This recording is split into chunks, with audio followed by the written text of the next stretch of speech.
بچوں کو قرآن سیکھنے اور سمجھنے کی عمر کب سے شروع ہوتی ہے؟ ترجمہ اور عربی ٹیکسٹ، یہ دونوں چیزیں۔ قرآن مجید کو اگر آپ سمجھ کر پڑھنا چاہیں یا پڑھانا چاہیں، یعنی ایک تو وہ ہے کہ جیسے ناظرہ قرآن ہمارے عام طور پر پڑھاتے ہیں، وہ تو بہت چھوٹے بچے بھی پڑھ لیتے ہیں، اس لیے کہ اس میں کوئی فہم کا یا سمجھنے کا کوئی دخل نہیں ہوتا۔ اس میں تو در حقیقت ایک قاری آ کے بچے کو یہ بتاتا ہے کہ الفاظ کو تم نے کیسے ادا کرنا ہے، اور یہ جس کو آپ قرات کہتے ہیں یہ کیا چیز ہے؟ یہ اصل میں عرب لہجہ ہے۔ جیسے آپ انگریزی زبان میں برٹش لہجہ سیکھتے ہیں یا امریکن لہجہ سیکھتے ہیں،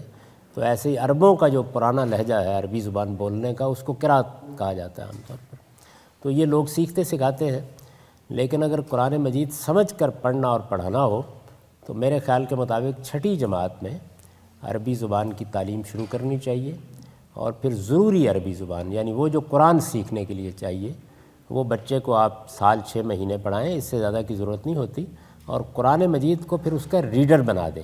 اس کے لیے قرآن مجید ترتیب سے نہیں پڑھایا جا سکتا، کیونکہ بچے کی ذہنی نشو و نما ابھی اس کے مطابق نہیں ہوئی ہوتی۔ چنانچہ اس کا انتخاب کیا جائے گا، پہلے کچھ آسان چیزیں، پھر آہستہ آہستہ مشکل چیزیں، اور پھر آخر میں جا کر میرے نزدیک اگر آپ اس کا مدت کا تعین ہی کرنا چاہیں تو 11ویں 12ویں تعلیم کے سال میں، یعنی یوں سمجھ لیجئے کہ کوئی 17-18 سال کی عمر میں، وہاں پھر آپ پورا قرآن مجید پڑھا سکتے ہیں۔